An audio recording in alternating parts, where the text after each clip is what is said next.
পশ্চিম বাংলা, সেটার থেকে তোমার কি মনে হয় যে কতটা অপরচুনিটি আমাদের কাছে রয়েছে? নিঃসন্দেহে প্রচুর অপরচুনিটি দিনে একটা রিফ্লেকশন আমরা পাই যদি আমরা জিএসটির ফিগার দেখতে পারি। এক্সপেন্স ভার্সেস ইনভেস্টমেন্ট, আমরা পকেট থেকে টাকা বেরোনো মানেই আমরা ভাবছি খরচা হয়ে যাচ্ছে। বিজনেসম্যানের কাজ হচ্ছে রিস্ক নেওয়া আর বড় ভিশন সেট করা, বাকি অন্য লোক গাইড করবে।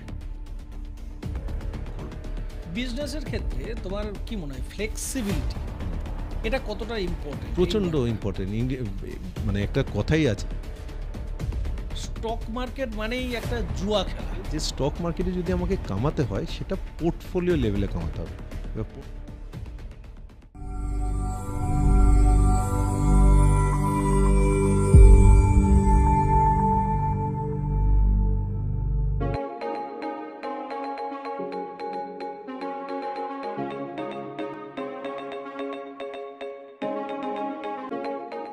এক্সপ্লোর উইথ দীপ দত্ত এই চ্যানেলে আজকে আমাদের যিনি অতিথি আছেন তাকে আপনারা বলতে পারেন আপনার ব্যবসার জন্য ডক্টর, অথবা তাকে আমরা বলতে পারি যে তিনি ব্যবসার ডাক্তার। আপনার ব্যবসাতে যদি কোনো রকম সমস্যা উৎপন্ন হয় সেই জায়গাতে তাকে কিন্তু আমরা পেতে পারি সমস্ত রকমভাবে সাহায্য করে আপনার ব্যবসাকে কি করে আরও উন্নত মানের, আরও ভালোভাবে করা যেতে পারে তার সঠিক পথ বা উপায়টা বাতলে দেওয়ার জন্য মিস্টার অরিন্দম চক্রবর্তী। তো আমরা এক্সপ্লোর উইথ দীপ দত্ত এই চ্যানেলে মিস্টার অরিন্দম চক্রবর্তীকে স্বাগত জানাই। মিস্টার অরিন্দম চক্রবর্তী, আপনাকে আমরা দেখছি as a business consultant and coach, আর এর সঙ্গে আপনি যেটা করেন সেটা হলো অনেক টাইপের ব্যাংকিংয়ের ওপরে ইনভেস্টমেন্ট। সো এসেনশিয়ালি প্রথমত thank you for calling me. আর সো আমি বিজনেস কোচ অ্যান্ড কনসাল্টিং করি, যেখানে আমরা বিজনেস ওনার্সদেরকে কীরকমভাবে ব্যবসা ফাস্ট গ্রো করতে হয় তাতে হেল্প করি। আর দ্বিতীয়ত আমি স্টক মার্কেট ট্রেনার, যেখানে স্টক মার্কেটে ইনভেস্ট করে কী করে একজন ভালো উপার্জন করতে পারেন সেটা শেখাই। আর আমি ইনভেস্টমেন্ট ব্যাংকিং ট্রেনারও, যারা টপমোস্ট ইনভেস্টমেন্ট ব্যাংকসে চাকরি পেতে চায় তাদেরকে আমি ট্রেন করি। যে ধরুন বিকম মানে কমার্স, অ্যাকাউন্টস, ফাইন্যান্স ব্যাকগ্রাউন্ড থেকে পড়াশুনো করে এসছে বা করছে, রাইট, সিএ, এমবিএ, ফাইন্যান্স, তো তাদেরকে আমি শেখাই। সো বেসিক্যালি যদি আমি শর্টে বোঝাবার চেষ্টা করি যে আমার ডোমেনটা হচ্ছে বিজনেস অ্যান্ড ফাইন্যান্স। তো এই সংক্রান্ত যে কাজ থাকে সেখানে আমি কোচিং, কনসাল্টিং, মেন্টরিং, ট্রেনিং এর সাথে জড়িত। আজকে অল ওভার ওয়ার্ল্ডে আমরা একটু আগে ডিসকাস করছিলাম আপনার প্রায় 1 লাখের ওপরে ছাত্রছাত্রী রয়েছে যারা ইনভেস্টমেন্ট ব্যাংকিং এর উপরে কাজ করছেন এবং আপনার থেকে তারা ট্রেনিং নিয়েছেন। তো এই যে রাস্তাটা, এই রাস্তাটা তো আপনার প্রথমেই তৈরি হয়নি। আপনার জীবনের গল্পটা যদি আমরা শুরু থেকে শুনতে চাই। সো শুরু হয়েছে, আমি মধ্য কলকাতা বউবাজার বলে একটা এলাকা আছে, সেখানে আমার জন্মগ্রহণ। তো ছোটোবেলায় পড়াশুনো অত করতাম না, টু বি ভেরি ফ্র্যাঙ্ক, খালি খেলাধুলো। আজও আমি তাস খেলতে যাই না, চেস খেলতে যাই না, খালি আমি আউটডোর গেমস যেগুলো বলে ক্রিকেট, ফুটবল, হকি, মানে নানা রকম, সুইমিং, সেসবের সাথে জড়িত ছিলাম। তো আর তারপরে আমি সায়েন্স নিয়ে পড়তে আসি, আর 11-12 পড়ি, কিন্তু সে সময় ঠিক গাইডেন্স না পাওয়ার ফলে রেজাল্ট খুব খারাপ হয়। তো সেখান থেকে আমার তারপর আই সুইচ ইনটু কমার্সে পড়তে আসি। আর সেই কিন্তু আমি ছোট বয়স থেকে, খুব কম বয়স থেকে আমি কাজ আর পড়াশুনো প্যারালেলি করছি, প্রায় 16 বছর বয়স থেকে। তো প্রথমে একটা ছোট কোম্পানিতে কাজ করতাম যেটা ল্যাম্পপোস্ট বানাতো, রাস্তায় যে আমরা ল্যাম্পপোস্ট দেখি, তো সেইখানে কাজ করতাম। তারপর আমি জয়েন করি CSC, Calcutta electric supply corporation. তো এই একটা ছোট কোম্পানি থেকে একটা বড় কোম্পানিতে যাওয়ার সুবাদে একটা বিজনেস সম্বন্ধে ধারণা হয়, সেই বিজনেসের ডিসকাশন থেকে তারপর আবার স্টক মার্কেটের সম্বন্ধে জানতে পারি। তো এই করে পথ চলা শুরু।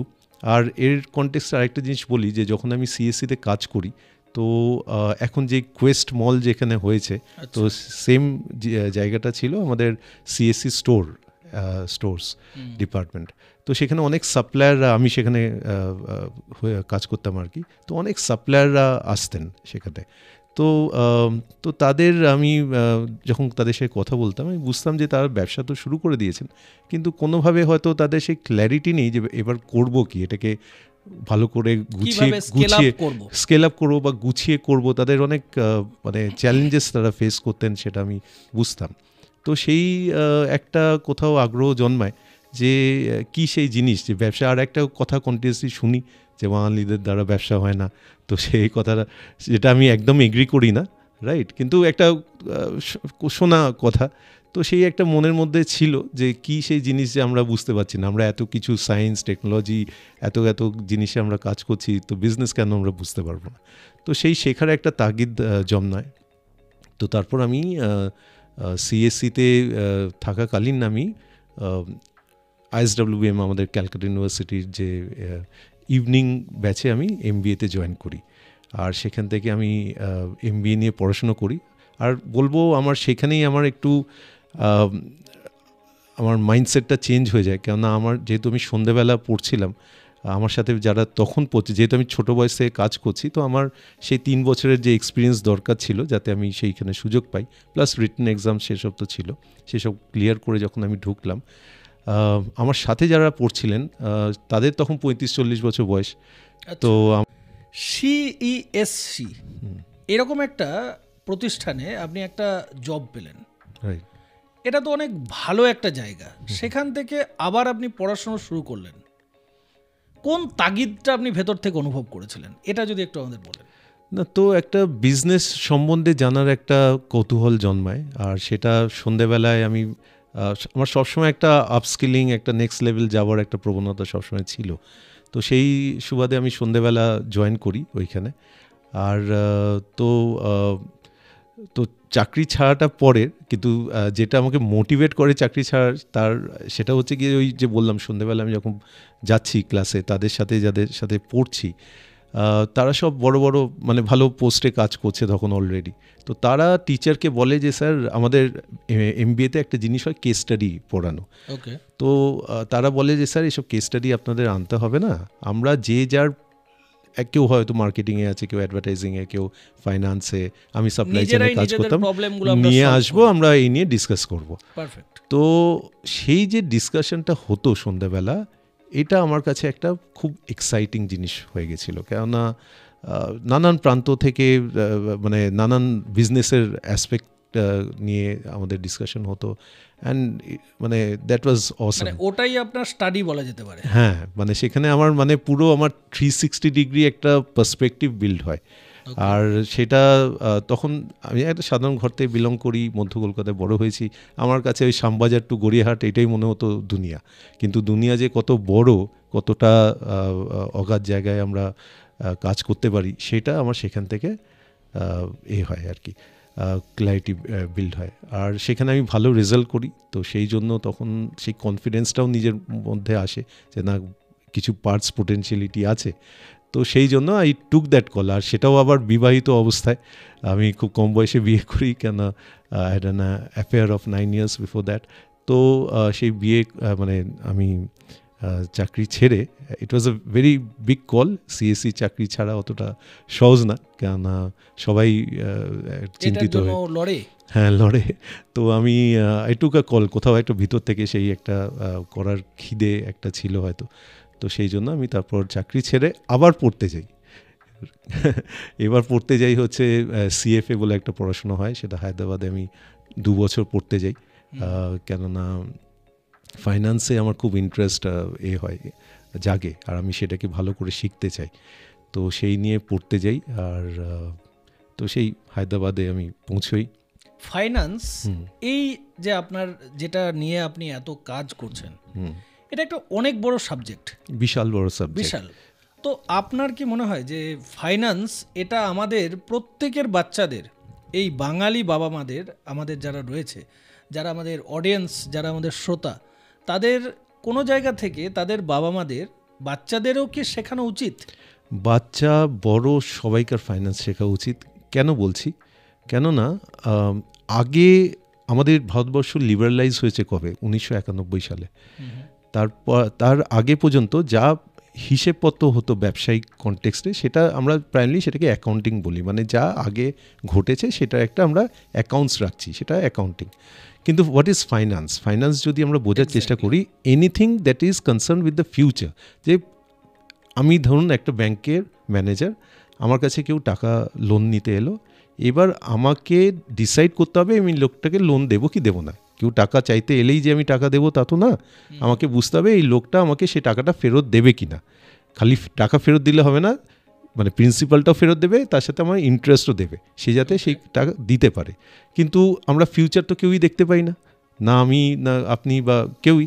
কিন্তু তাও আমাকে সেই ডিসিশনটা নিতে হবে যে এই লোকটাকে আমি টাকা দেবো কি দেবো না। তো সেটা কি বেসিসে করব? আমার কিছু অ্যানালিসিস করতে হবে, যার ভিত্তিতে আমি সেই ডিসিশনে আসতে পারি যে এই লোকটার প্রবাবিলিটি আমাকে টাকাটা ফেরত দেবার ইজ 100%, রাইট? তো তবেই আমি সেই লোকটাকে টাকা দেবো। সেরকমই স্টক মার্কেটে ধরুন আমি স্টকে কোনো শেয়ার কিনছি, সেই এতে কিনবো যে আমি ফিউচারে গিয়ে এর থেকে আমি উপার্জন করতে পারবো, নাহলে আমি সেই শেয়ারে ইনভেস্ট করবো না। কিন্তু ফিউচারে স্টকটা কোন দিকে যাবে আমরা কেউই দেখিনি। কিন্তু আমাদের একটা there is a method to the madness যেটা বলে না, যে আমি একটা পড়াশোনা আছে, তার পেছনে একটা অ্যানালিসিস আছে, যার ভিত্তিতে এইটা যে ঠিক হতে পারে তার probability is going to be high, সেটা আমরা অ্যাসার্টেন করতে পারি আর তার ভিত্তিতে আমরা ট্রেড নিতে পারি। এই যে বললেন অ্যাকাউন্টিং, আমরা অ্যাকাউন্টিং বলতে বুঝি সামহাও যে কোনো একটা বিজনেস ওনার, আমি সরলীকরণ করে যেটা বলতে পারি যে কোনো এক বিজনেস ওনার তিনি মাসের শেষে কত ইনকাম করলেন আর কত খরচা করলেন তার একটা তথ্য রেখে দেওয়া, এটাই আমরা অ্যাকাউন্টিং বলছি। অ্যাকাউন্টিং আর ফিনান্স এই যে দুটো ওয়ার্ড, এর ডিফারেন্সটা যদি একটু আরো বিস্তারিতভাবে বলেন। ধরুন আপনি বিজনেস করছেন, একটা বিজনেস শুরু করেছেন, একদম আমি একজন অ্যাজ এ লেম্যান হিসেবে এক্স্যাক্টলি আপনি একটা বিজনেস শুরু করেছেন। এবার আপনি যখন বিজনেস শুরু করছেন, আপনি তো একটা কিছু প্ল্যান বানাবেন যে আমি এই জায়গায় পৌঁছতে চাই বিজনেসটাকে নিয়ে, সেন ইন দ্য নেক্সট 3 বছর 5 বছর এই জায়গায় আমি বিজনেসটাকে নিয়ে যেতে চাই। এবার এই যে আমি ফিউচারিস্টিক একটা প্ল্যান বানাচ্ছি, এই যে ফোরকাস্টিং করছি যে আমি কোথায় পৌঁছতে পারি আর কি কি আমার কাজ, মানে খাদে কাজ ঠিক হলে তবেই আমি সেই নাম্বারে পৌঁছতে পারবো। প্রস and cons plus number, everything is in terms of number, যে আমি এই মাসে কত বিজনেস চাইছি, 6 মাসে কত বিজনেস চাইছি, 1 বছরে কত চাইছি, 2 বছরে কত চাইছি, 3 বছর, এর যে একটা পুরো প্ল্যান বানানো, এই যে ফিউচারিস্টিক যে কাজটা, এটা it is falling under the gamut of finance. Okay, so আমি সবাইকে ইজি করে বোঝার জন্য, মানে ফাইন্যান্স এফ দিয়ে শুরু হয় কথাটা, ফিউচার এফ দিয়ে শুরু হয় কথা। So anything that is related to future, সেখানে আর যেটাকে আমরা নম্বরে হিসেব করব সেটাই মানে লেম্যান টার্ম হচ্ছে, সেটাকে আপনি ফাইন্যান্স ধরতে পারেন। আপনি আজকে বিজনেস করছেন, তার পুরো হিসেব নিকেশ যেটা আগে হয়ে গেছে তার হিসেব দ্যাট ইজ অ্যাকাউন্টিং। কিন্তু আজকে যখন আপনি বিজনেস করছেন, ধরুন আপনি বিজনেস খুব ভালো করছেন, আপনি চান যে বিজনেসটাকে বাড়াবেন, তার জন্য আপনি হয়তো 2টো ফ্যাক্টরি লাগাতে হবে, রাইট? বা আপনাকে 1000 জন স্টাফ অ্যাপয়েন্ট করতে হবে, কথা বলছি। তো এটা তো জাস্ট আপনার মনে হচ্ছে বলে আপনি করবেন না, আপনাকে একটা পুরো প্ল্যান বানাতে হবে, সেটা নিয়ে একটা পুরো স্ট্রাকচার বানাতে হবে। তো এই যে কাজটা, সেটা that false under gamete of finance. তো ফাইন্যান্সেরও নানান লেভেল আছে। আপনি নিজের পার্সোনাল লেভেলে যখন আপনি কোনো ডিসিশন নেন যে আমি কোনো ইন্স্যুরেন্স করব বা মিউচুয়াল ফান্ড করব বা কিছু এসআইপি করব বা স্টকে ইনভেস্ট করব, নানান জায়গায় ইনভেস্টমেন্ট, সেটা হয় হচ্ছে পার্সোনাল ফাইন্যান্সের কনটেক্সটে। কিন্তু এটাই যদি কোম্পানি লেভেল হয়ে যায়, একটা ছোট কোম্পানি, একটা স্টার্ট আপ ধরুন, তার টাকা দরকার বিজনেসকে বাড়াবে, সেটা হচ্ছে স্টার্ট আপ ফাইন্যান্স। একটা স্মল অ্যান্ড মিডিয়াম এন্টারপ্রাইজ যে ব্যবসাটা চলছে, সে ব্যবসাটাকে আরও বাড়াবে ফিউচারে, কীরমভাবে বাড়াবে, তার জন্য কোথা থেকে টাকা উঠাবে সেটা হচ্ছে এসএমই ফাইন্যান্স। এবার এরকম লার্জ কর্পোরেট, মিড কর্পোরেট, যত বড় সাইজ হবে, এই যে আইপিও, শেয়ারে আমরা ইনিশিয়াল পাবলিক অফারিং যেটা শুনে থাকি, যে যখন প্রথম টাকা ওঠাতে আসে, ফান্ডিং করতে আসে, তো সেটা কি, দ্যাট ইজ ফাইন্যান্স, রাইট? যে পুরো টাকাটা কীরমভাবে রেজ করবে একটা কোম্পানি। সো তো anything which is related to ফিউচারে কী করে আমরা জিনিসগুলোকে করতে পারি, আর সেটা যাতে আমার ঠিক হবার প্রবণতাটা বেশি, আমরা কেউই, সে ব্যবসা করুক বা স্টকে ইনভেস্ট করুক, কেউ ভুল করার জন্য তো কিছু করে না, সে এই জন্য করে যে আমি যাতে ঠিক হই। কিন্তু যাতে ঠিক হয় সেটার জন্য তো ঠিকভাবে ভাবনা চিন্তা করতে হবে, সেই বিষয়ে এক্সিকিউট করতে হবে, প্ল্যানিং করতে হবে, এই জিনিসটা যে করা, এইগুলো ফাইন্যান্সের আওতায় আসে। মানে সোজা কথায় আমি একটা ব্যবসা করছি, এই ব্যবসাটার আমার কাছে একটা ব্লু প্রিন্ট থাকবে যে নেক্সট 5 ইয়ার্সে আমি এই জায়গায় যেতে চাইছি, রাইট, দ্যাট ইজ ফাইন্যান্স। হ্যাঁ, ব্লু প্রিন্ট, আর তারপর ওই যে প্ল্যানটা করেছিলাম সেটা এক্সিকিউট করা, আর তারপর হচ্ছে হতে পারে যে যেটা ভেবেছি তা নাও হতে পারে, হতেও পারে বা আরও ভালো হতে পারে। তো সেই সময়ও যে আমাদেরকে সেটাতে টুইকনিং করতে হবে জিনিসপত্রগুলোকে, যে ছোট ছোট চেঞ্জেস আনতে হবে, this all forms a part of finance. তো ফাইন্যান্সে একটা খুব বড় পরিধি। ধরুন আজকে আপনি এখানে একটা 5 স্টার হোটেল আসছে, এবার যখন 5 স্টার হোটেলটা কেউ ভাবছে তখন তৈরি হয়নি, একদম খালি মাঠ আছে সেখানে 5 স্টার হোটেল হবে, তার হয়তো কথা বলছি 2000 কোটি টাকা লাগবে। এবার সে হয়তো হোটেল চালাতে খুব ভালো জানে, বা একটা ধরুন স্টিলের ফ্যাক্টরি, কেউ স্টিলের ফ্যাক্টরি করবে, সে স্টিল ফ্যাক্টরি খুব ভালো, বা একটা রিয়েল এস্টেট প্রপার্টি, সেই রিয়েল এস্টেট সম্বন্ধে তার খুব ভালো ধারণা আছে, কিন্তু সে জানে না যে টাকাটা সে কী করে রেজ করবে, বা কোথা থেকে সে টাকাটাকে রেজ করতে পারে, বা কার থেকে টাকা রেজ করলে সে কম রিটার্ন দিয়ে সে বেশি টাকা রেজ করে। কেন সে যত ইন্টারেস্ট বেশি দিতে হবে বা তাকে কোনো কিছু বেশি দিতে হবে, সে সেটা চাইবে না, সে চাইবে যে কম টাকা দিয়ে আমি কি করে বেশি টাকা রেজ করতে পারি, আমি বেশি টাকা। আমি ইন্টারেস্ট কথাটা এই জন্য ইউজ করছি, ইন্টারেস্টটা ডেট বলে, মানে ব্যাংক থেকে করলে ইন্টারেস্ট আসে, আমরা ইকুইটির মাধ্যমেও রেজ করতে পারি। তো just to keep it simple, যে আমি কম ইনভেস্ট করে আমি বেশি রিটার্ন যেমন চাই, সেরকমই আমি যদি ধার চাই, একজন 5 টাকা নিয়ে ধার দিতে পারে, একজন 2 টাকা নিয়ে ধার দিতে পারে, তো আমি চাইবো যে আমাকে কম পয়সায় বেশি ধার দেবে, রাইট, তাহলে আমার সেটা লাভ। তো এই জিনিসটা কে দেবে, প্রথমত কে দেবে, আর কি বললে তারা এই টাকাটা দিতে রাজি হবে, রাইট। সো এই সবের একটা ভীষণ বড় পরিধি কাজ আসে, যেখানে হাজার হাজার কোটি কোটি টাকার ডিসিশনস নিতে হয়। কেন বুঝতেই পারছেন, ধরুন একটা খুব বড় রিয়েল এস্টেট প্রপার্টি এলো, হ্যাঁ, তো এই ডিসিশন, যে মালিক তাকে তো এই টাকাটা রেজ করতে হচ্ছে, so it's not so easy, right. তো সেই ডিসিশনে কারা হেল্প করবে? সো সেখানে এই যে ইনভেস্টমেন্ট ব্যাঙ্কিং আমি পড়াই, তাদের কাজ কি? ইনভেস্টমেন্ট ব্যাঙ্কার্সের কাজ হচ্ছে এইগুলো, কোম্পানিকে হেল্প করা এই বিষয়। সো আমি যদি আরেকটু স্ট্রাকচারভাবে বোঝাই, যে ইনভেস্টমেন্ট ব্যাঙ্কিংয়েরও আবার 4টে পার্ট থাকে। একটা হচ্ছে ফান্ড রেজিং, মানে ফান্ড রেজ করা, যে যাদের টাকা দরকার আছে, সে বড় বড় কোম্পানি হোক বা ছোটো মাঝারি কোম্পানি হোক, তাদের যদি টাকা দরকার লাগে তাদেরকে টাকা রেজ করতে হেল্প করে, that is investment banking. Second হচ্ছে মার্জার্স অ্যাকুইজিশনস বলে, তার মানে দুটো কোম্পানিকে কি করে মার্জ করে আমরা ব্যবসাটাকে বড় করতে পারি, মানে জয়েন্ট ভেঞ্চার বলা যেতে পারে। জয়েন্ট ভেঞ্চার, হ্যাঁ, জয়েন্ট ভেঞ্চার এরও নানা রকম স্তরের জিনিসগুলো হয়, মানে দুটো কোম্পানি কি করে একসাথে এসে আরও বড় গ্রো করতে পারে, সেটাতেও ইনভেস্টমেন্ট ব্যাঙ্কাররা হেল্প করে। থার্ড হচ্ছে ইনভেস্টমেন্ট অ্যানালিসিস, মানে কোনো কোম্পানি যদি ইনভেস্ট করতে চায় টাকা কোথাও, তো সেই টাকাটা ইনভেস্ট করে যাতে ভালো রিটার্ন পেতে পারে সেই কোম্পানি, তো সেইটাতে গাইডেন্স দেওয়া, সেটা হচ্ছে ইনভেস্টমেন্ট অ্যানালিসিস। আর ফোর্থ হচ্ছে ওয়েলথ ম্যানেজমেন্ট। ওয়েলথ ম্যানেজমেন্ট মানে ধরুন হাই নেটওয়ার্থ ইন্ডিভিজুয়ালস, সে কথা বিরাট কোহলি, অনেক টাকা আছে তার, এবার সে ভাবছে যে ভাই আমি এই টাকাটাকে কোথায় ইনভেস্ট করব, রাইট। তো সেই তাদেরকে যে যদি গাইডেন্স দেওয়া হয়, ডাইরেকশন দেওয়া হয়, it forms a part of wealth management, right. তো ইনভেস্টমেন্ট ব্যাঙ্কিংয়েরও এই 4টে সেকশন আছে।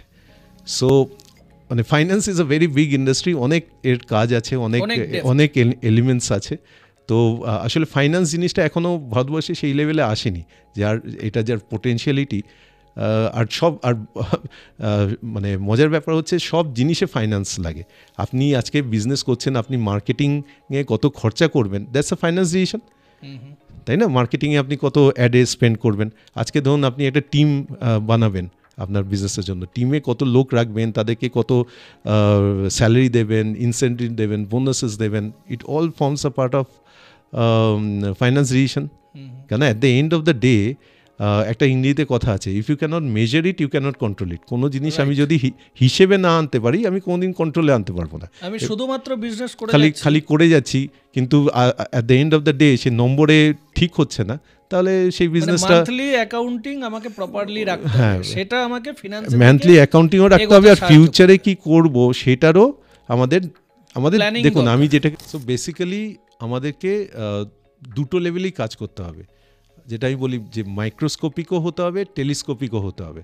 আমাদের একটা বিজনেস করতে গেলে আমাকে একটা ফিউচারে ভিশন রাখতে হবে যে আমি বিজনেসটাকে কোথায় নিয়ে যেতে চাই, কিন্তু আবার সেই মুঙ্গেরি লাল কি হাসিন স্বপ্নের মতো বসে বসে দিবানিদ্য মানে স্বপ্ন দেখছি, হ্যাঁ, যে এই হোগা ওই হোগা, কিন্তু কাজ কিছু করছি না, সেটা করলে হবে না। সো আমাদের মাইক্রো লেভেলে এসে এক্সিকিউশনও করতে হবে। তো দুটোই দরকার। আমি খালি কাজ করছি কিন্তু আমার কোনো ভিশন নেই, আর সেই ভিশন নিয়ে কোনো কাজ করছি না, সেটা করলেও চলবে না। আর খালি ফিউচারিস্টিক করছি কিন্তু আজকে বিজনেসটাকেও আমাকে সাস্টেন করতে হবে, ভালো করে চালাতে হবে, তো সেই দিকেও আমাদেরকে খেয়াল রাখতে হবে। রিসেন্ট কোনো রকম তোমার যদি কেসকে স্টাডি করেছো, সেটা নিয়ে যদি কিছু একটা বলো। রিসেন্ট কেস স্টাডি মানে তো আমি তো প্রচুর কেসে কাজ করেছি, আমি প্রায় 1,500 কোম্পানিকে কনসাল্ট করেছি ভারতবর্ষে। তো নানা রকম এক্সপিরিয়েন্স আছে। যেমন একটা কোম্পানি হঠাৎ যেটা মনে আসছে, যে আমরা যে গ্লাভস দেখি না, হাতে যে গ্লাভস ডাক্তাররা যখন অপারেশন করার আগে সে গ্লাভস পরে, বা কেউ চুলে কলপ করছে তার আগে যে গ্লাভস পরে, এই কোম্পানিটা সেই গ্লাভস বানাতো। এবার এই কোম্পানিটা ছিল পাটান, গুজরাটে পাটান বলে একটা জায়গা আছে। এবার সেই গ্লাভসের এত ডিম্যান্ড ছিল যে এই কোম্পানি সেটাকে ফুলফিল করতে পারছিল না। এবার তার একটা কারণ আছে, ফুলফিল করতে পারছে না, কিন্তু দ্য ফ্লিপ সাইড ছিল যে যেহেতু এগুলো হসপিটালে তারা এই করে, এবার হসপিটালে যখন অপারেশন করতে যাচ্ছে সেই সময় যদি গ্লাভসটা না থাকে তো চলবে না ডাক্তারের। তো এই জন্য ওদেরকে পেনালাইজ করা হতো, যে তুমি যদি সময়ের মধ্যে জিনিসটা না দিতে পারো তোমায় কিন্তু পেনালাইজ করা হবে। তো এনাকে প্রচুর পেনাল্টি দিতে হচ্ছিল। এবার ইনি এই প্রবলেমে কেন ফেঁসে গেছেন, একটা হচ্ছে গিয়ে যে গ্লাভস তৈরি হয় যে রাবার আমরা জানি মালয়েশিয়া থেকে আসে, কিন্তু সেই মালয়েশিয়া থেকে যে রাবার আসছে সেখানে কিন্তু একটা রেগুলেটরি প্রবলেম হয়ে গেছিলো, কিছু নিয়ম গভর্নমেন্ট নতুন নিয়ে এসেছিল, সেই এতে প্রবলেমে ফেস করেছে।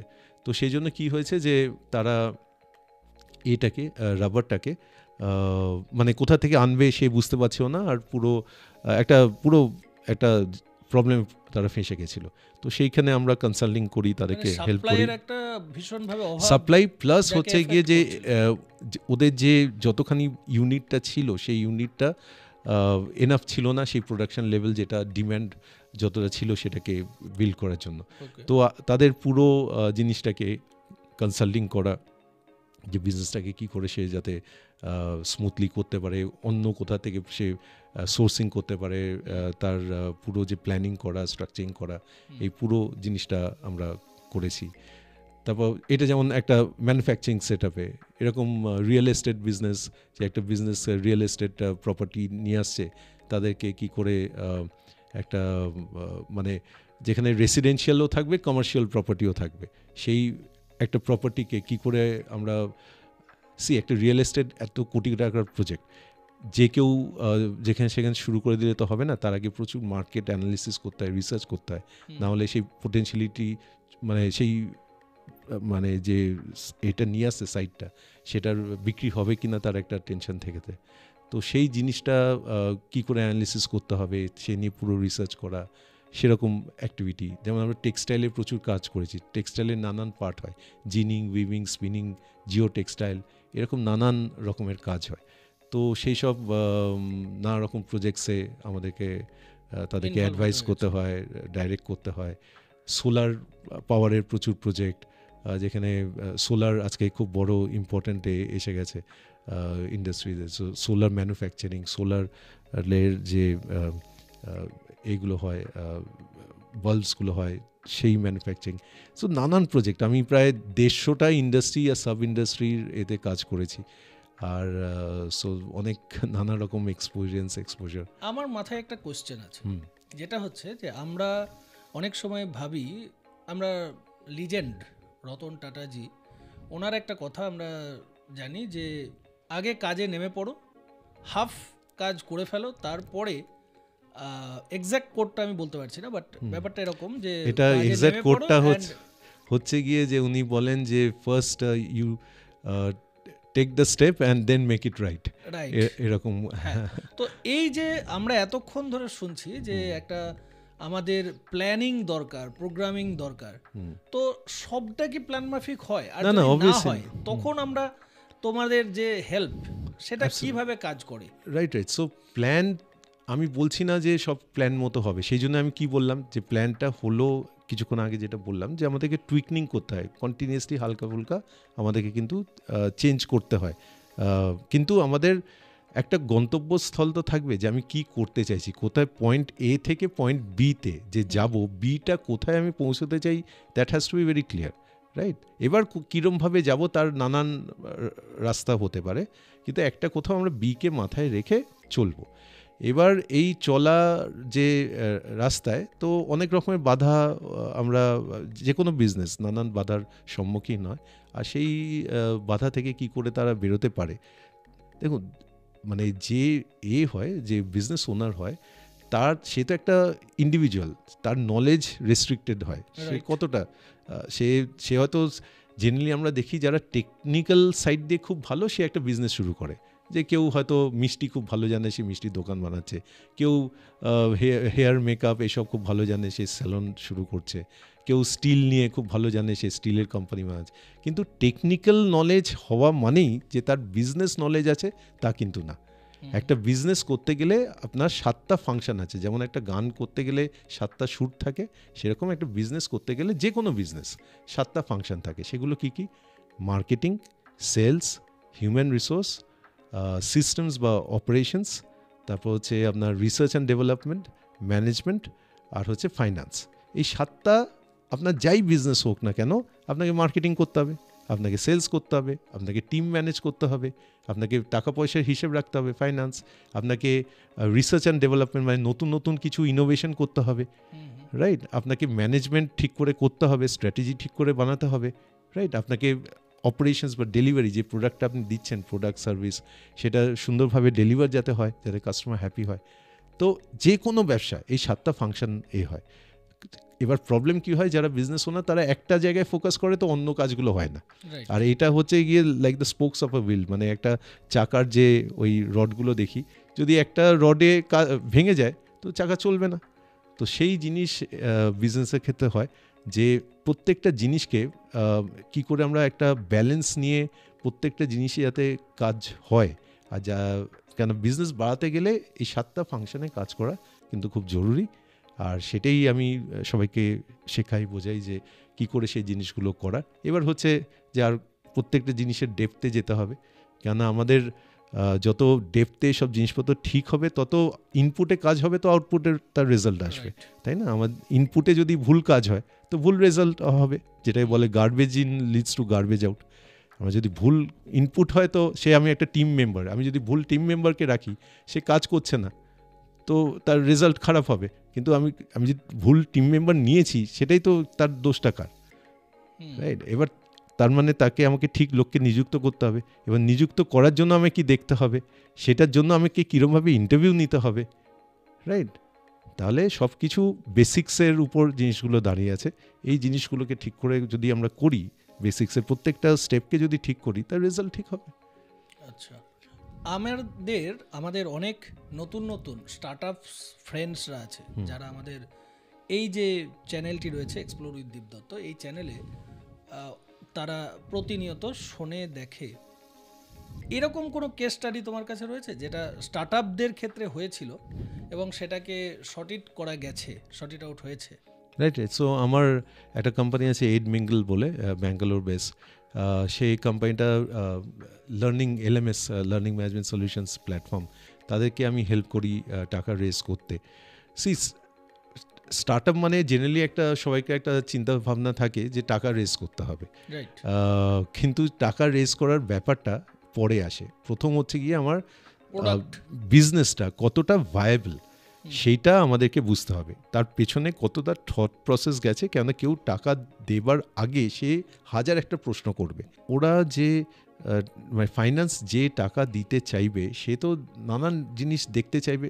আমরা কাউকে 1 টাকা দেওয়ার আগে 10 বার ভাবি। এখানে কেউ লাখ লাখ কোটি কোটি টাকা চাইছে, যে দেবে তার আগে সে ভালো করে বোঝার চেষ্টা করবে বিজনেসটা কি। সুতরাং আমাদেরকে বিজনেসটা খুব সুন্দরভাবে গুছিয়ে পরিবেশন করতে হবে, আর তাতে দুজনেরই ভালো।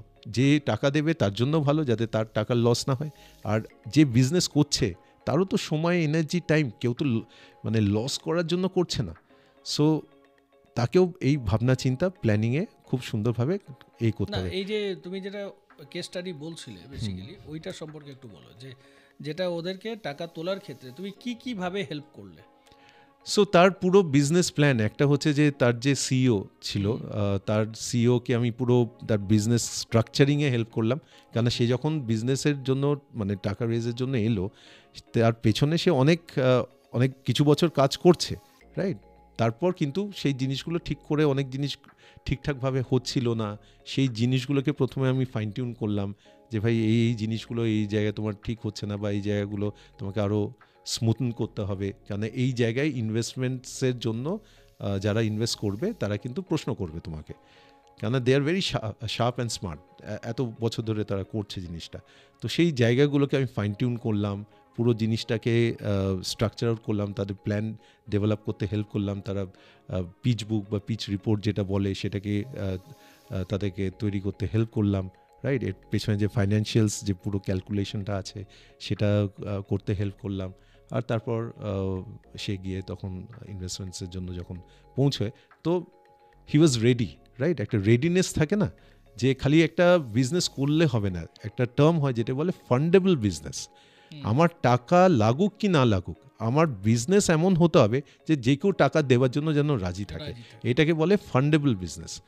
আমাকে সেই ফান্ডেবল বিজনেস তৈরি করতে হবে। যেমন আমার শরীর যেমন I should be in the, এমনিতে কথা আছে, we should be in the pink of health, মানে হেলথ আমার একদম যেন একদম ভালো থাকে সবসময়, রাইট? সেরকম বিজনেস যেন ফান্ডেবল বিজনেস হয়, যাতে যে কেউ টাকা দেওয়ার জন্য রাজি। এবার আমি টাকা নেব কি নেব না, সবসময় যে আমার টাকা নিতে হবে তা না, আমি যে টাকাটা কামাচ্ছি সেটাকেই আমি যদি রিইনভেস্ট করে বাড়াতে পারি। যেমন জোহো বলে একটা কোম্পানি আছে, বা জিরোদা, এগুলোকে বলা হয় বুটস্ট্র্যাপ কোম্পানি, তারা বাইরে কারোর থেকে কোনো টাকা নিচ্ছে না। সো এরকম না যে ব্যবসা করতে গেলে আমাকে টাকা নিতেই হবে, এটা খুব ভুল ধারণা। আচ্ছা, এই স্টার্ট আপ যারা করে, আমরা তো স্টার্ট আপ বলতে রিসেন্ট এই ওয়ার্ডটা নিয়ে খুব আমরা শুনছি দেখছি, যে স্টার্ট আপ। তো স্টার্ট আপের এই পরপর ধাপগুলো যদি তুমি একটু ডিফাইন করো, স্টার্ট আপ, বুটস্ট্র্যাপ অ্যান্ড এর পরে এই যে সো বেসিক্যালি সাপোজ আমি একটা বিজনেস শুরু করছি, ওকে, আমি বিজনেস শুরু করলে প্রথম টাকা আমি কার কাছে চাইতে যাই? জেনারেলি আমার যা নিজের টাকা আছে সেটা নয় লাগালাম, এবার কার কাছে টাকা জেনারেলি চাইতে যাই? তো সেটাকে বলা হচ্ছে এফএফএফ, মানে হচ্ছে ফ্রেন্ডস, ফ্যামিলিজ অ্যান্ড ফুলস। মজা করে বলে, মানে যারা বোকা, মানে কিছু তুই করিস নি কিন্তু তাও মানে ইনভেস্ট করে দিল আর কি, এটা মজা করে বলা হয়। So friend, families, fools. এবার যখন সেই টাকা দিয়ে একটা বিজনেস একটা সার্টেন লেভেলে গেল, তারপর হচ্ছে সামথিং কল অ্যাঞ্জেল ইনভেস্টিং, যাদের কিছু ভালো টাকা পয়সা আছে, তারা এরকম স্টার্টআপের উপর বিশ্বাস করছে, সেখানে ইনভেস্ট করলো। এবার সেই অ্যাঞ্জেল ইনভেস্টিং থেকে টাকা নেবার পর যদি আরও বিজনেসকে সে বাড়াতে চায়, তখন আসে হচ্ছে গিয়ে ভেঞ্চার ক্যাপিটাল। এবার এটা কোম্পানি লেভেলে হলো যে ভেঞ্চার ক্যাপিটাল, তার কাছে আমরা টাকা চাইতে পারি। এবার সেই টাকা নিয়েও যদি হয়ে গেল, আরও নেক্সট লেভেলে যেতে চায়, তখন হচ্ছে প্রাইভেট ইকুইটি।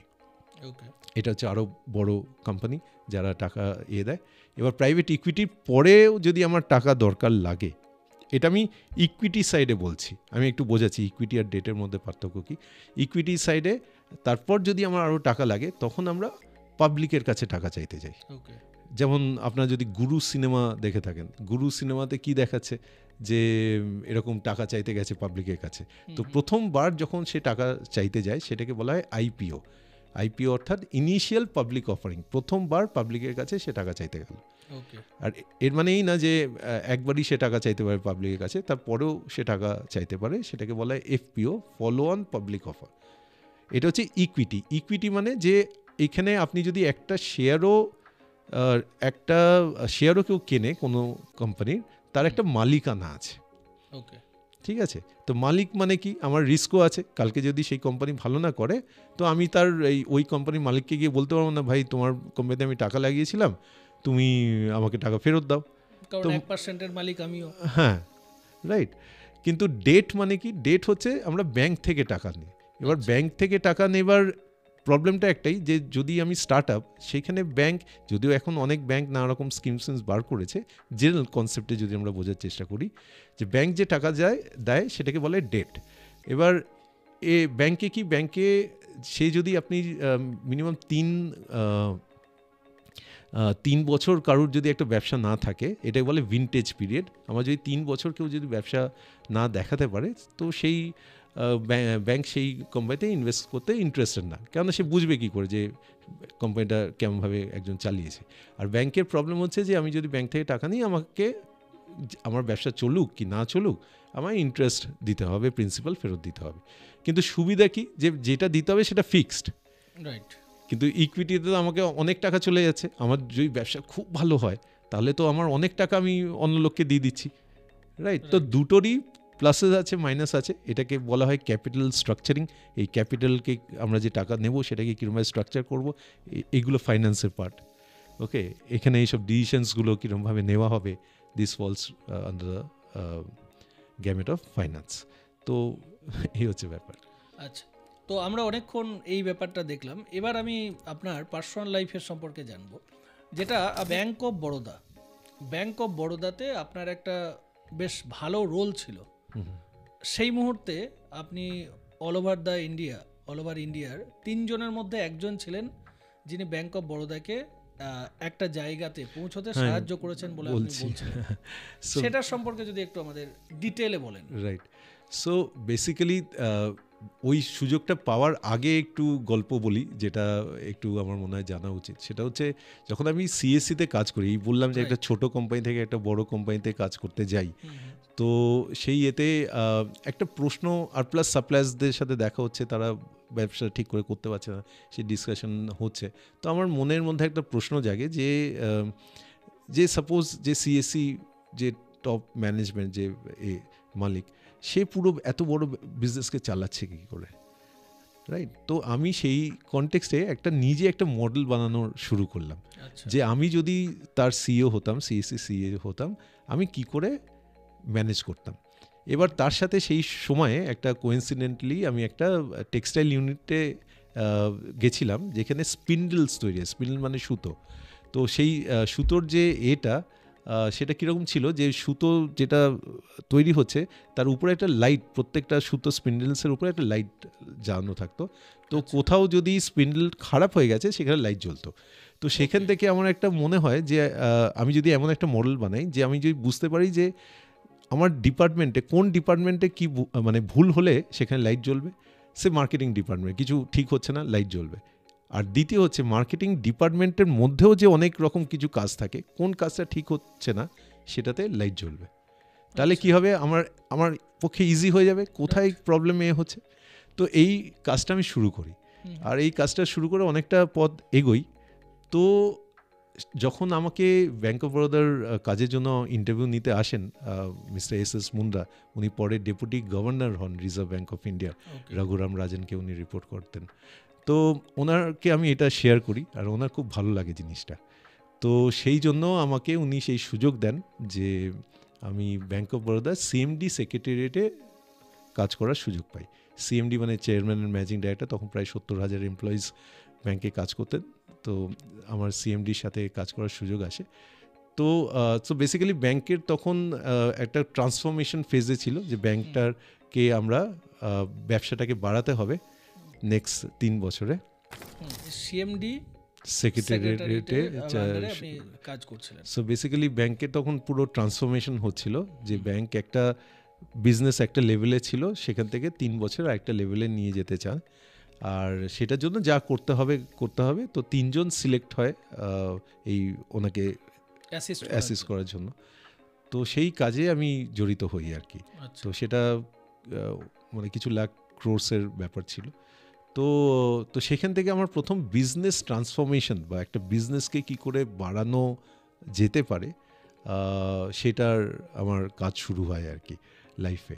তো বিজনেসকে কি করে গ্রো করা যায়, সেটা হচ্ছে আমার প্রথম স্টিন্ট, যেটা আজকের দিনে আমি করি যে কাজটা। তো সেখান থেকে শুরু হয় ব্যাংক অফ বরোদাতে। তো এটা আপনি কতদিন ছিলেন এইখানে যে কাজটা করতেন আপনি, এখানে কতদিন? এটা প্রায় 2-3 বছরের প্রজেক্ট ছিল। যেটা আমি অ্যাসোসিয়েটেড ছিলাম তার সাথে। তারপরে আপনার কিভাবে আপনি তারপর আমি ট্রেজারিতে, ব্যাংক অফ বরোদাতেই ট্রেজারিতে কাজ করি। তো ট্রেজারিতে আমাদেরকে একটা খুব বড় ট্রেনিং দেওয়া হয় যেটাকে বলে বোর্স কোর্স ট্রেনিং। তো তার ভিত্তিতে ট্রেনিং নেবার পর আমি ডিলিং ডেস্ক বলে, যেখানে অ্যাকচুয়াল ইনস্টিটিউশনাল ট্রেডিং বলে না, মানে ব্যাংকের হয়ে আমরা ট্রেড নিই যাতে ব্যাংকে আমরা কামিয়ে দিতে পারি। কি হয় যে ব্যাংকে আপনি যে টাকা আমরা সাধারণ মানুষ রাখি, সেই পুরো টাকা তো লোন হিসেবে হয়ে যায় না, ব্যাংকের কাছে টাকা থেকে যায়। এবার সেই টাকাটাকে তো তারা ফেলে রাখে না, তারা সেটাকে কি নানান খাদে, মানে যেমন আমরা পার্সোনাল টাকাটাকে ইনভেস্ট করি যাতে আরো বেশি রিটার্ন পেতে চাই, আবার টাকা আরো ইনকাম করে দিচ্ছে। এই ব্যাপারটা যদি একটু মানে অনেক মানুষই আমরা জানি না যে আমরা টাকাটাকে ভাবি যে সেভিংসে রেখে দিলেই আমার টাকা গ্রো করবে বা একটা নর্মাল ইন্টারেস্ট আমরা পাচ্ছি। এই যে টাকা দিয়ে আবার টাকা তৈরি করা, এইটা ব্যাংক কিভাবে করে? এটা আপনি যেহেতু ব্যাংকে ছিলেন এতদিন, সেটা সম্পর্কে একটু যদি জানেন। রাইট, সো ব্যাংক কেন, ব্যাংক, কর্পোরেটস, বড় বড় কোম্পানিরাও যাদের অনেক কোটি কোটি টাকা আছে, তারা সেই টাকাটাকে ফেলে রাখে না, তারা সেই টাকাটাকে মার্কেটে খাটায়। এবার মার্কেটও নানা রকম আছে, ফরেক্স market, bond market, equity market, derivatives market, এইসব নানান মার্কেট আছে। আর প্রফেশনালস আছে, যেটা আমি যেমন ট্রেন্ড হয়েছিলাম, আমি প্রফেশনালি সেই তাদের টাকাটা যাতে ঠিক জায়গায় ইনভেস্ট হয়ে রিটার্নটা জেনারেট করা যায়, সেই জিনিসগুলোতে কাজ হতো। তো এরকম বড় বড় কোম্পানি সবাইকার এই ডিপার্টমেন্টটাকে জেনারেলি বলা হয় ট্রেজারি ডিপার্টমেন্ট। আচ্ছা, ট্রেজারি ডিপার্টমেন্টের কাজ হচ্ছে এই টাকাটাকে তুমি ঠিক করে ইনভেস্ট করে তুমি আরও রিটার্ন জেনারেট করো। তার মানে একটা ব্যবসায়ী, যদি আমি একদম লেম্যান হিসেবে যদি দেখি, একটা ব্যবসায়ী সে একটা টাকা ইনকাম করছে, তার একটা অ্যাক্টিভ ইনকাম হচ্ছে। এবার এই অ্যাক্টিভ ইনকামকে সে আবার আরো প্যাসিভ ইনকামে পরিণত করছে। এইখান থেকে যে প্রফিট আসছে, সেই প্রফিটটাকে সে আবার কি করছে, সে আবার নতুন করে মানি ক্রিয়েশনের। তবেই তো যেটাকে আমাদের এতে বলা হয় ফাইন্যান্স ওয়ার্ল্ডে the 8 wonder of the world, অষ্টম আশ্চর্য। আমাদের পৃথিবীতে তো 7টা আশ্চর্য, অষ্টম আশ্চর্য বলতে কিছু নেই, কিন্তু এটা ইম্পর্টেন্সটা এতটা, সেটাকে বলা হয় পাওয়ার অফ কম্পাউন্ডিং, এই প্যাসিভ ইনকাম। মানে আমি ফাইন্যান্সের এটা বোঝাচ্ছি যে অনেক প্যাসিভ ইনকাম করার জন্য এই পাওয়ার অফ কম্পাউন্ডিং ব্যাপারটা বোঝা খুব জরুরি। আমরা অষ্টম আশ্চর্য যেটা বলি, পাওয়ার অফ কম্পাউন্ডিং, এইটা সম্পর্কে যদি আপনি একটু ডিটেলে বলেন। রাইট, সো 1 লাখ টাকা যদি আমি ব্যাংকে রাখি, 7% ইন্টারেস্ট পাচ্ছি, ফিক্সড ডিপোজিটে রাখলাম, তো বছরের শেষে আমি পাচ্ছি কত, 1,07,000।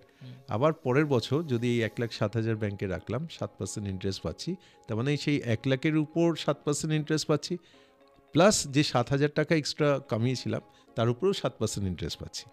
রাইট, সো এই যে প্রতি বছর যে আমার এক্সট্রা টাকা আসছে, তার উপরে আমি আরও গেন করতে থাকছি। সো কম্পাউন্ডিং মানে গেনস জেনারেটিং মোর গেনস, যত গেন হচ্ছে তার উপর আমি আরও গেন করছি। আর এটা আমি একটা এক্সাম্পল দিয়ে জেনারেলি বোঝাই যে ধরুন দুজন মানুষ আছে, একজনের নাম হচ্ছে শঙ্কর, একজনের নাম হচ্ছে মনীষা। শঙ্কর ধরুন তার 24 বছর বয়স থেকে 2,000 টাকা করে ইনভেস্ট করছে, যেখানে সে ব্যাংকে টাকা লাগিয়েছে, 12% ইন্টারেস্ট পাচ্ছে, আর 2,000 করে প্রতি বছর সে ব্যাংকে রাখছে। তো সে 30 বছর অবধি রাখলো, প্রতি বছর 2,000, তারপর 30 বছর পর থেকে আর সে 2,000 করে লাগাচ্ছে না। সে যে 30 বছর অবধি যে টাকাটা জমেছে সেটাকে সে ব্যাংকে রেখে দিচ্ছে 65 বছর বয়স অবধি। আর সে মনীষা, সে 30 বছর বয়স থেকে সে 2,000 করে রাখছে, কিন্তু সে প্রতি বছর 2,000 করে রাখছে 65 বছর অবধি, সেও 12% ইন্টারেস্ট পাচ্ছে ব্যাংক থেকে। আমরা যদি হিসেব করে দেখি, আমরা দেখব দুজনেরই বয়স যখন 65 হয়, দুজনেই 10 লাখ টাকা কামাচ্ছে। ওকে, কিন্তু তার মানে ইনিশিয়াল ইনভেস্টমেন্ট একে কত করতে হলো, শঙ্করকে 24 বছর থেকে 30 বছর, মানে 2,000 ইন্টু 6, 12,000 টাকা সে ইনভেস্ট করেছে। কিন্তু মনীষাকে কত করতে হয়েছে, 30 থেকে 65, মানে প্রায় 36 বছর, 2,000 করে, মানে 72,000 টাকা ইনভেস্ট করতে হয়েছে। একই টাকা কামানোর জন্য শঙ্করকে করতে হয়েছে 12,000, মনীষাকে করতে হয়েছে 72,000। কগুণ বেশি? 6 গুণ বেশি। কেননা মনীষা কিছুদিন পর থেকে ইনভেস্টমেন্ট করা শুরু করেছে। সেই জন্য আমি সবসময় বলি, মানে যার যে বয়স, সে কেউ 25, 30, 35, 40, 45, 50 যাই বয়স হোক, এখনই বেস্ট টাইম তার ইনভেস্টিং শুরু করা। কেননা যত দিন সে বেঁচে থাকবে তত সে কম্পাউন্ডিংয়ের বেনিফিট পাবে।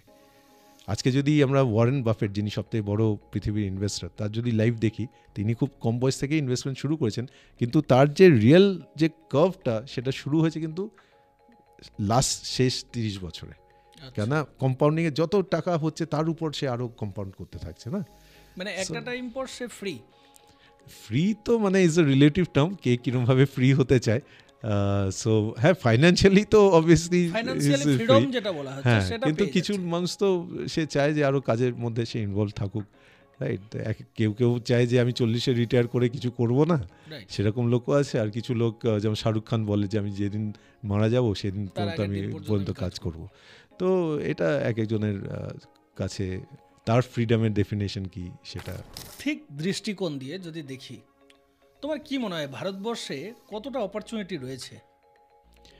তো সেটা বোঝার জন্য আমার মনে হয় জিডিপি বলে একটা ফিগার হয়। যেমন আমাদের শরীর খারাপ হলে আমরা কি করি, আমরা থার্মোমিটার ইউজ করি যাতে আমাদের টেম্পারেচার বুঝি যে জ্বর কতটা। তো সেরকম ভারতবর্ষ কতটা ডেভেলপড হচ্ছে সেটা বুঝতে গেলে আমাদেরকে জিডিপি বুঝতে হবে। জিডিপি মানে গ্রস ডোমেস্টিক প্রোডাক্ট, কত টেকনিক্যাল টার্ম আমি করছি না, কিন্তু আজকে জিডিপি ভারতবর্ষে হচ্ছে রাফলি $4 ট্রিলিয়ন, $4 ট্রিলিয়ন। আর সেটা যদি আমরা কিছু রিসার্চ রিপোর্ট পড়ি, যেমন জ্যামি ডিমন বলে একজন আছেন যিনি জেপি মর্গান বলে একটা খুব বড় ইনভেস্টমেন্ট ব্যাংকার আছে, তার সিইও। আর এরা অবভিয়াসলি অনেক কিছু স্টাডি করে, তার ভিত্তিতে তিনি বলছেন নেক্সট 5 বছরে ভারতবর্ষের জিডিপি হতে চলছে $7 ট্রিলিয়ন। তবে 4 থেকে 3 আরও বাড়বে, যেই 4 আমাদের এত সিন্স ইন্ডিপেন্ডেন্স এত 75 বছরে আমরা যেখানে পৌঁছেছি, সেই 4-এর রাফলি যদি 3ও না হয় 2ও হয়, নেক্সট 5 বছর মানে হাফ ভারতবর্ষ গ্রো করছে, রাইট। আর ইনফ্যাক্ট মিস্টার আম্বানি একটা ভাইব্রেন্ট গুজরাট বলে একটা উনি বলেছিলেন ভারতবর্ষের জিডিপি বাই 2047 মানে নেক্সট 22 বছরে হতে চলেছে $35 ট্রিলিয়ন, $35 ট্রিলিয়ন। মানে এখন 4 × 9 করলে 36, প্রায় 9 গুণ। তো আমি 9 ছেড়ে দিলাম, যে 4 গুণও বাড়ে নেক্সট, মানে যা ভারতবর্ষ আমরা দেখছি ওরকম আরও 4টে ভারতবর্ষ যদি নেক্সট 20-22 বছরে হয়। So it speaks for itself, right. এই জিডিপির ক্যালকুলেশনটা তুমি যদি একটু আমাদের ক্লিয়ার করো। ওকে, সো জিডিপি ক্যালকুলেশন হয় হচ্ছে, এটার ফর্মুলা হচ্ছে GDP equal to C+I+G+NX। C মানে হচ্ছে কনজামশন, যে কনজিউম করছি আমরা, সেই জিনিস খাচ্ছি, জামাকাপড় পরছি, বা যা যা জিনিস ইউটিলাইজ করছি সেটার অনেক বেড়ে গেছে মানুষের। আগে আমরা কতগুলো ক্যাফে দেখতাম, আর আজকে প্রতি গলিতে 2-4টে করে ক্যাফে দেখি, রাইট। সো কনজামশন বাড়ছে মানুষের, মার্কেটিং বাড়ছে, মানুষ জানছে, মানুষ মানে ওয়াকিবহল অনেক কিছু বিষয়, কেন ইন্টারনেট এসে গেছে। সো অনেক কনজামশন বাড়ছে, তাহলে কনজামশন বাড়লে জিডিপি বাড়বে। লাইফস্টাইল অনেক উন্নতি। আগে আমি ছোটবেলায় জামা কাপড় হয়তো পুজোর সময় বাবা একটা দুটো জামা দুটো প্যান্ট খালি পুজোর সময় আমরা কিনতাম, আর এখন মানুষ প্রতি সপ্তাহে হয়তো জামা কাপড় কিনছে, রাইট। তো অবভিয়াসলি কনজামশন বেড়েছে। এবার C+I মানে ইনভেস্টমেন্ট। আমরা আগে যা ইনভেস্ট করতাম তার থেকে এখন অনেক ইনভেস্টমেন্ট বেড়ে গেছে, যে আমরা কামাচ্ছি সেটাকে আমরা ইনভেস্ট করছি, নানান খাতায় সেটাকে করছি, টাকা লাগাচ্ছি, সেই ইনভেস্টমেন্ট বেড়ে গেছে। G মানে হচ্ছে গভর্নমেন্ট এক্সপেন্ডিচার, গভর্নমেন্ট যে খরচা করছে। আগে গভর্নমেন্ট যত রাস্তা ফাস্তা, হাইওয়ে, পুল, সাগরাম বাগরাম যত খরচা করতো তার থেকে এখন অনেক বেড়ে গেছে। আরেকবার যাবো, এটা একটু মানে করতে হবে, ওয়ার্ডগুলো আরেকবার প্রপার বলতে হবে আমাদের। কোনটা? ইনভেস্টমেন্টের ব্যাপারটা, গভর্নমেন্ট ইনভেস্টমেন্ট। ওকে, হ্যাঁ। সো গভর্নমেন্ট ইনভেস্টমেন্ট হচ্ছে গিয়ে যে গভর্নমেন্ট যে খরচাগুলো করে একটা রাস্তা বানানোর জন্য, বা একটা হাইওয়ে বানাবার জন্য, বা একটা ব্রিজ বানাবার জন্য, এই যে খরচা আগে যত হতো এখন ওর থেকে অনেক অনেক বেশি হয়। আজকে আমরা কিছু রিপোর্টস পড়ছিলাম যে এখন সবথেকে বেশি রোড যেটা তৈরি হয়েছে আমেরিকার আর ইন্ডিয়ার মানে প্রায় সমসাময়িক লেভেলে হচ্ছে আর কি, রাইট। তো এত তো কনস্ট্রাকশন আগে হতো না। তো গভর্নমেন্ট যখন খরচা করছে তো কেউ না কেউ কাজ করছে, কোনো কোম্পানি সেটা কাজ করছে, লোকেরা চাকরি পাচ্ছে, রাইট। সো গভর্নমেন্ট এক্সপেন্ডিচার যত বাড়ে তত আমাদের জিডিপি বাড়ছে। আর NX হচ্ছে গিয়ে নেট এক্সপোর্টস, এটার ক্যালকুলেশন হচ্ছে এক্সপোর্ট মাইনাস ইম্পোর্ট। তো যত আমাদের এক্সপোর্ট বাড়বে ইম্পোর্টের থেকে, তত আমাদের সেই জিডিপি টাকা আমাদের এতে আসবে, তত আমাদের সেটা আমাদের জিডিপিতে এফেক্ট করবে, রাইট।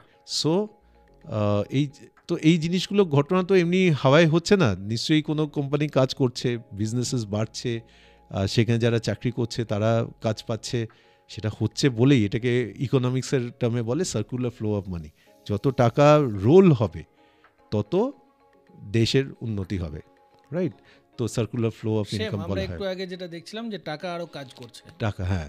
সো সব জায়গায় it's about rolling of money, টাকাটা যেন বেস্ট ইউটিলাইজেশন হয়, ঠিক খাতে ব্যবহার হয়। আর তাহলে অবভিয়াসলি আর ডিম্যান্ডও বাড়ছে মানুষের, যেহেতু আগে অতটা মানুষের মানুষ ছিল না, demanding ছিল না। এখন Right. সবাইকার বাচ্চা বাচ্চা ছেলে মেয়েদেরও আইফোন চাই, চাই, ভালো ভালো জিনিস চাই। সো ইটস গুড, মানে তার জন্য তারা খাটতেও রাজি আছে।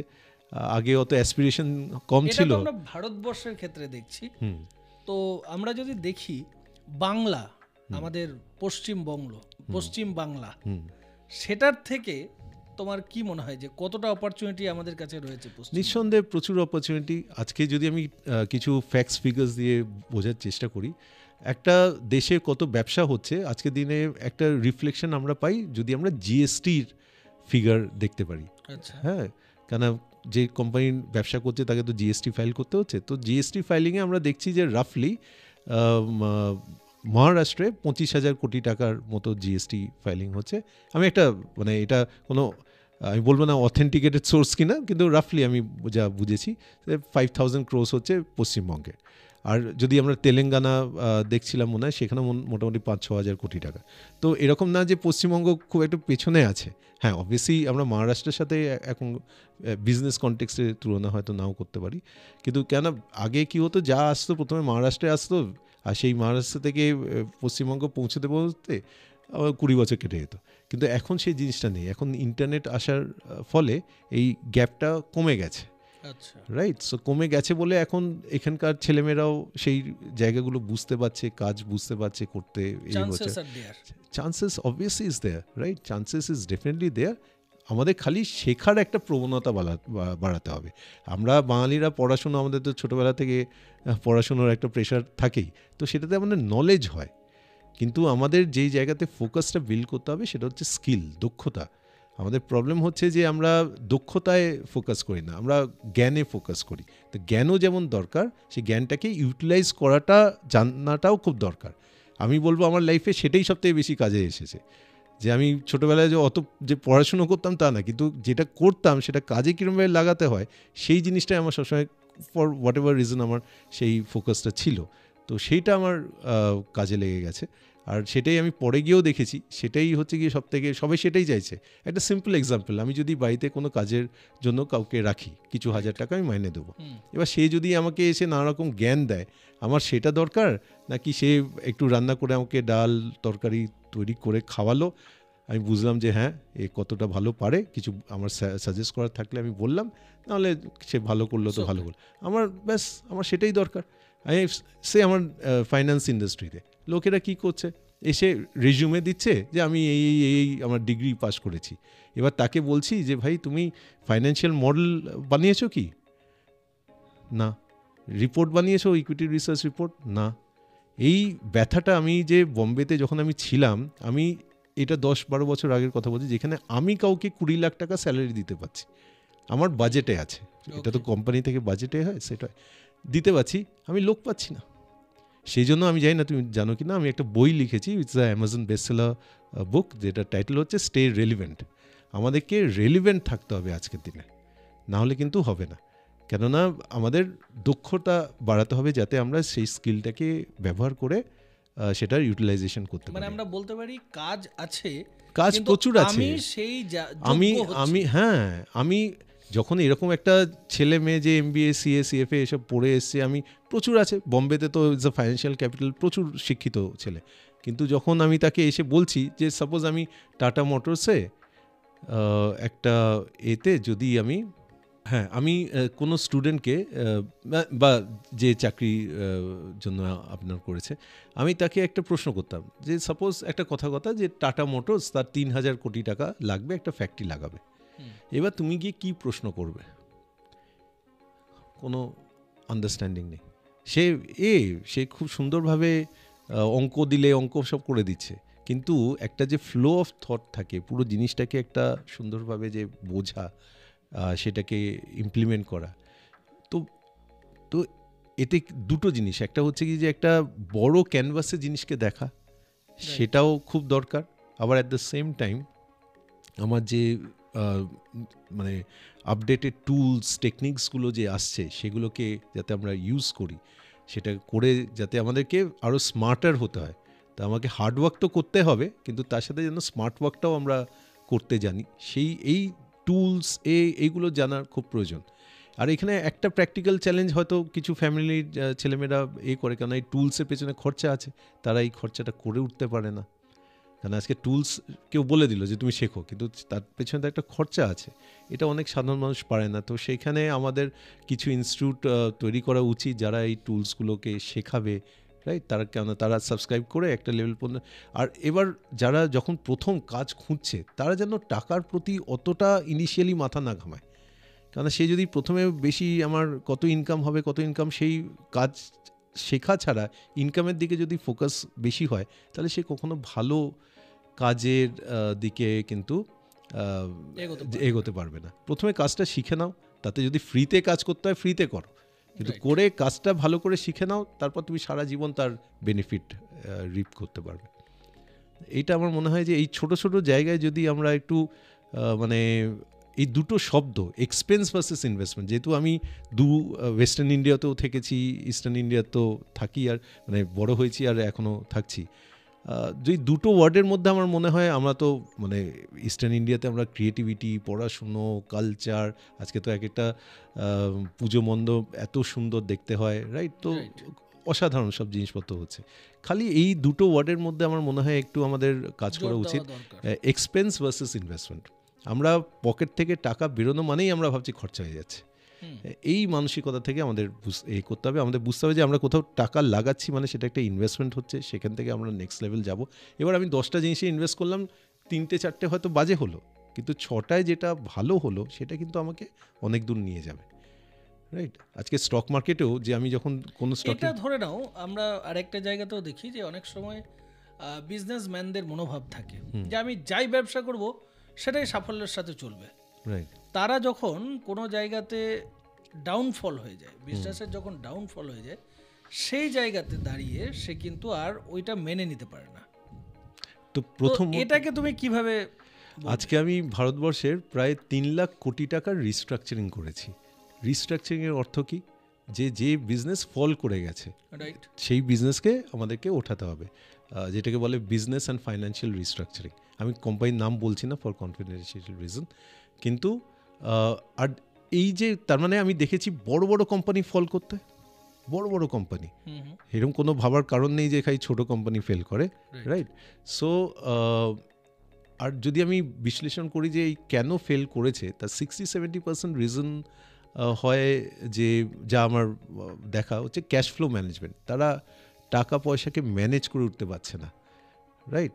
সো এটাকে বলে ওয়ার্কিং ক্যাপিটাল ম্যানেজমেন্ট। এগুলো সব ফাইন্যান্সের পার্ট, যে এগুলোকে কীরকমভাবে ম্যানেজ করতে হয় না করতে হয়। তো প্রথমে আমাদের বুঝতে হবে বিজনেসে ফেল করছে কেন, আর তার ফেলটা যদি আমরা বুঝতে পারি, সেই বিষয়ে যদি ঠিক করে জানি। আর একটা হচ্ছে কি, বিজনেসম্যানদের প্রবলেম হচ্ছে, যেটা আমি কিছু মানুষের দেখেছি, সবাই বলবো না, যে আপনারা দেখবেন যে বড় বড় যে বিজনেসম্যান, তারা কিন্তু সব সময় তাদের কাছে কনসালটেন্টস আছে যারা তাদেরকে অ্যাডভাইস দিচ্ছে, গাইডেন্স দিচ্ছে। বিজনেসম্যানের কাজ হচ্ছে রিস্ক নেওয়া আর বড় ভিশন সেট করা, বাকি অন্য লোক গাইড করবে। ওকে, বিজনেসম্যানের কাজ হচ্ছে রিস্ক নেওয়া, ঠিক আছে? আজকে যে আপনি দেখুন, আম্বানি কত শিক্ষিত ছিলেন, আদানি নিজেই বলেন আমি ক্লাস 10 মনে হয় উনি পাস না, রাইট? সো তারা তো বড় বড়, তো শিক্ষার সাথে বিজনেসের অতটা কিন্তু ব্যাপার না। ব্যাপারটা হচ্ছে গিয়ে যে আমাকে রিস্ক নিতে হবে, you start on the process, তারপর you take help of expertise. এই এক্সপার্টদেরকে সেই রেসপেক্টটা দেওয়া, যে ভাই এরা শিখে এসছে, এরা আমার হেল্প করতে পারে, ওরা সেই লোককে চুজ করতে পারে। ভালো ভালো লোকেদের মধ্যে আমি সেই গুণটা দেখেছি যে আমি জানি না, প্রথমত সেই হিউমিলিটি থাকা যে আমি জানি না এটা, আর দ্বিতীয় হচ্ছে যে জানে তাকে সেই রেসপেক্ট দেওয়া, যে বস আমার তোমার থেকে শিখতে হবে। ওকে, সেই শেখাটা একবার যদি সে শিখে যায়, তারপর তো সে সারা জীবন, স্কাই ইজ দ্য লিমিট। তো এই শেখার মানসিকতা, সেটা একটা মাইন্ডটা সেট হয়ে গেছে অনেকের। যেহেতু আমি পুরো ভারতবর্ষ ঘুরেছি কাজের সুবাদে, তো মাইন্ড দেখি অনেকে মাইন্ড সেট হয়ে গেছে, তো মাইন্ড সেট হলে চলবে না, মাইন্ডটাকে আমাকে কন্টিনিউয়াসলি কিন্তু ইভলভ করতে হবে, চেঞ্জ করতে হবে, মানে অল ইনোভেশন টাইম তোমাকে রেডি থাকতে হবে। Ready থাকতে হবে। আপসে গেলেও যেমন তুমি আনন্দ পাচ্ছ, ডাউনফল হলেও আনন্দ পাও, আবার ওখান থেকে লার্ন করো, আবার আপসে যাও। ওই জন্য আমি যে বইটাও লিখেছি, দ্য টাইটেল হচ্ছে স্টে রেলিভেন্ট, রাইট? আমাদের কোম্পানির ট্যাগলাইনও হচ্ছে স্টে রেলিভেন্টের অর্থ কী, যে আমাদের সবসময় রেলিভেন্ট থাকতে হবে। সে আমি ব্যবসা করি বা আমি চাকরি করি, আমায় কিন্তু রেলিভেন্ট থাকতে হবে আজকের দিনে। হ্যাঁ, আজকের দিনে কি দরকার আমায় জানতে হবে, যেটা এবার সব হয়তো আমি নিজে জানতে পারবো না, তাহলে সব কিছু তো নিজে করা সম্ভব না, তাহলে আমাকে সেই লোকগুলোকে রাখতে হবে যার থেকে আমি আদা শিখতে পারবো বা তারা আমারকে হেল্প করবে। বিজনেসের ক্ষেত্রে তোমার কি মনে হয় ফ্লেক্সিবিলিটি এটা কতটা ইম্পর্টেন্ট? প্রচণ্ড ইম্পর্টেন্ট। মানে একটা কথাই আছে, the only thing constant in this world is change. আমাদেরকে কন্টিনিউয়াস চেঞ্জ তো তখনই হব যখন আমি ফ্লেক্সিবল হব। আর সেই ফ্লেক্সিবিলিটিটা প্রথমে মনে আনতে হবে না, যে আমি রাজি, আমি তৈরি, মানে চেঞ্জ নিজেকে নতুন জিনিসের সাথে আপডেট করার জন্য আমি রাজি, তার জন্য শেখার জন্য রাজি, লোকের সাথে কানেক্ট করার জন্য রাজি। সো ফ্লেক্সিবিলিটি তো খুবই ইম্পর্টেন্ট।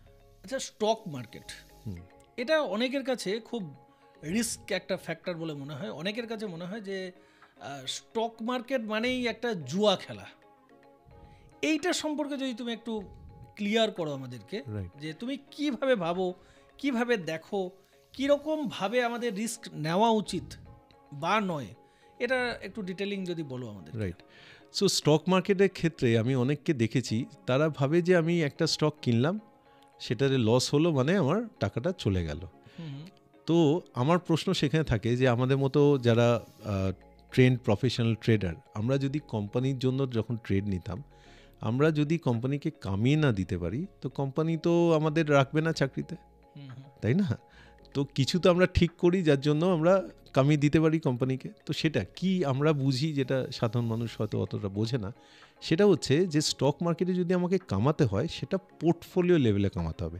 এবার পোর্টফোলিওর কথার অর্থ কী, যে আমি যদি বাজারে ব্যাগ নিয়ে সকালবেলা বাজার করতে যাচ্ছি, তো সেখানে আমি নানা রকম, আমি ডিম, মাংস, সবজি, নানা রকম একটা ব্যাগে নিয়ে এলাম। সেরকমই এটা হচ্ছে একটা ব্যাগের মতো, যে আমি অনেকগুলো স্টককে কিনলাম, নানান কোম্পানির স্টক কিনলাম, সে 10টা হোক, 15টা হোক, 20টা হোক কিনলাম।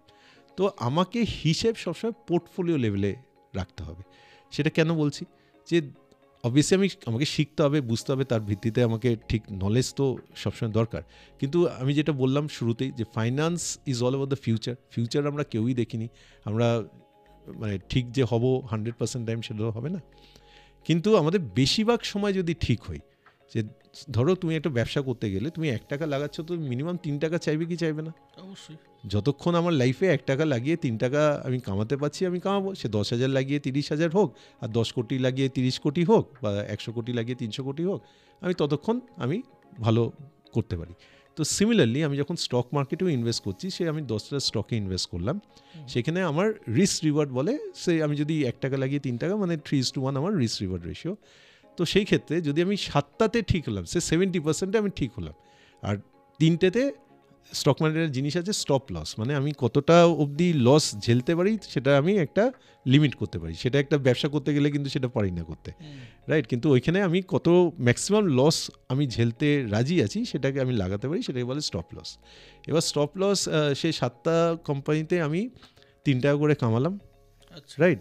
আর 3টে স্টকে আমি সাপোজ যে 1 টাকা করে আমার স্টপ লস লাগালাম, তার মানে 7 × 3 হলো কত, 21 টাকা কামালাম, আর 3 × 1 হলো 3 টাকা লস করলাম, তাহলে 21 - 3 হচ্ছে 18 টাকা আমি পোর্টফোলিও লেভেলে কামালাম।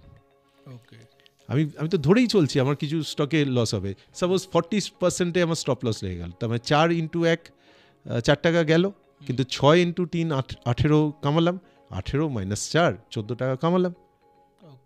ওকে, সো আমি ধরেই চলছি।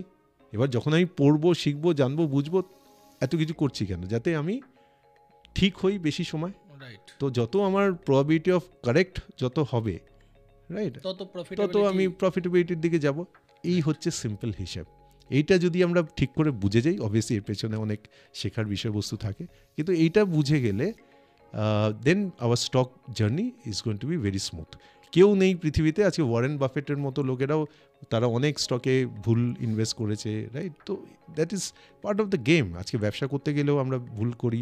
আজকে যে স্টার্ট আপ ইনভেস্টিংয়ের কথা বলছি, যারা স্টার্ট আপে ইনভেস্ট করে, যে ইনভেস্টাররা, তারা হয়তো 10টা কোম্পানিতে ইনভেস্ট করলে একটা কোম্পানি হয়তো মারমার কাটকাট হয়, 9টা কোম্পানি হয়তো সাকসেস হলো না, কিন্তু সেই একটা কোম্পানি থেকে যে কামাবে, সেটা যে 9টা লস হলো সেটা দিয়ে, তো সেটাও কি হচ্ছে পোর্টফোলিও লেভেলে। সো আমাদের এই পোর্টফোলিও কথাটাকে সবসময় মাথায় রাখতে হবে, যে আমরা যদি ইনভেস্টমেন্ট করি সেখান থেকে রিটার্ন জেনারেট করতে চাই, আমাদের পোর্টফোলিও কনসেপ্টে ভাবনা চিন্তা করতে হবে। আমরা এতক্ষণ মিস্টার অরিন্দম চক্রবর্তীকে শুনলাম যে উনি একজন এমপ্লয়ি ছিলেন first of all. Right now আমরা কিন্তু মিস্টার অরিন্দম চক্রবর্তীকে অ্যাজ এ এন্টারপ্রেনিয়র হিসেবে আমরা দেখতে পাচ্ছি। তো এমপ্লয়ি টু এন্টারপ্রেনিয়র, এই জার্নিটাতে তুমি ইনিশিয়াল লেভেলে মানে রাইট নাও তুমি কি কি ফেস করছো সমস্যা, সেটা সম্পর্কে যদি একটু বলো। সমস্যা সেই অর্থে তেমন কিছু আমি খুব একটা ফেস এই জন্য করিনি, যেহেতু আমার হয়তো প্রিভিয়াস এত কনসাল্টিং এক্সপিরিয়েন্স ছিল, তো তাতে আমি একটা জিনিস বুঝেছিলাম যে কি করতে নেই। এই যে আমি বললাম বড় বড় কোম্পানিকে আমি ফেল করতে দেখেছি, আমি যে রিস্ট্রাকচারিংয়ে কাজ করেছি, এতে আমার একটা জিনিস ক্লিয়ার হয়ে গেছিলো যে কি ভুল করব না। তো সেই জন্য সেই রকম যে টিপিক্যাল চ্যালেঞ্জেস মানুষ ফেস করে বা বিজনেসেস ফেস করে, সেটা অনেকটা আমি ফেস করিনি। কিন্তু যে কোনো ব্যবসায় প্রথমে তো একটা ট্রাস্ট আনা, মানুষের মধ্যে যে বিশ্বাস আনা যে না, আমি যে প্রোডাক্ট বা সার্ভিসটা নিয়ে এসছি তাতে তাদের লাভ হবে, তো সেই ট্রাস্টটা জেনারেট করতে তো কিছু সময় লাগে। তো সেইটাতে একটু সময় আমার লেগেছে অবভিয়াসলি। আর একবার ট্রাস্ট এসে গেলে তখন সবাই স্বতঃস্ফূর্তভাবে সেই এটার রেসপন্সটা তারা দেয়। তো ব্যাস সেটাই হচ্ছে ব্যাপার। আমরা এতক্ষণ মিস্টার অরিন্দম চক্রবর্তীকে শুনলাম, অনেক অনেক নতুন বিষয় নিয়ে জানলাম, অনেক ডিটেইলিংয়ে তিনি আলোচনা করলেন। আপনাদেরও যদি কখনো মনে হয় মিস্টার অরিন্দম চক্রবর্তীর সাথে কানেক্ট করবেন, কমেন্ট বক্সে তার ফোন নাম্বার এবং তার সমস্ত ডিটেলস দেওয়া থাকবে, আপনারা ওখান থেকে কানেক্ট করতে পারেন। আজকের জন্য এক্সপ্লোর উইথ দীপদত্ত চ্যানেলে এইটুকুই, দেখা হবে নেক্সট এপিসোডে। ধন্যবাদ।